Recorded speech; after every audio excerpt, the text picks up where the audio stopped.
more than $1 billion so far. Our Jermont Terry live in Brown Deer with details in reaction to the governor's statement. Jermont. Yeah, Carol and Mike, the governor touted those billion-dollar savings here at Dean Elementary. He says that Brown Deer schools are one example of the reforms working. But its opponents argue this is nothing more than a distraction of a bigger problem, the loss of jobs. Governor Scott Walker spent the afternoon answering questions from fourth graders at Dean Elementary. When you were growing up, why did you want to be a governor?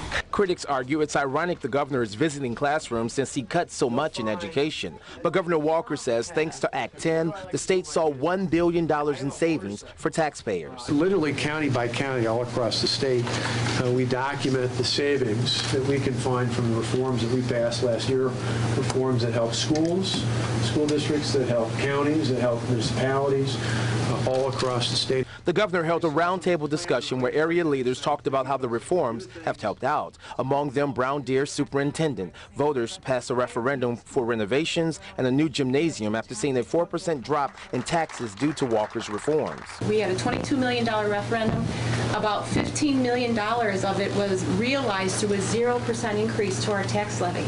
So because of the reforms and the changes. But Democrats argue Walker is out of touch and taking attention away from what matters, jobs or their lack of. Well, it's clear that the governor wants to talk about anything except the job losses we've had here in the state of Wisconsin. So he's put together some figures to try to change the subject. We had our ups and downs. We had a little bit of a down in March, although my belief is some of that's driven by some of the challenges we have nearby in the city of Milwaukee, where there's an absolute failure to have an economic development plan of any sort.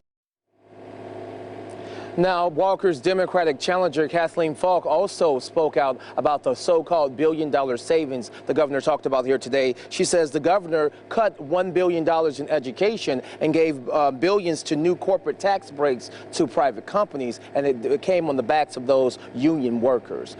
Reporting live on your side in Brown Deer, outside Dean Elementary, Jermont Terry, today's TMJ4. Jermont, thank you for that report.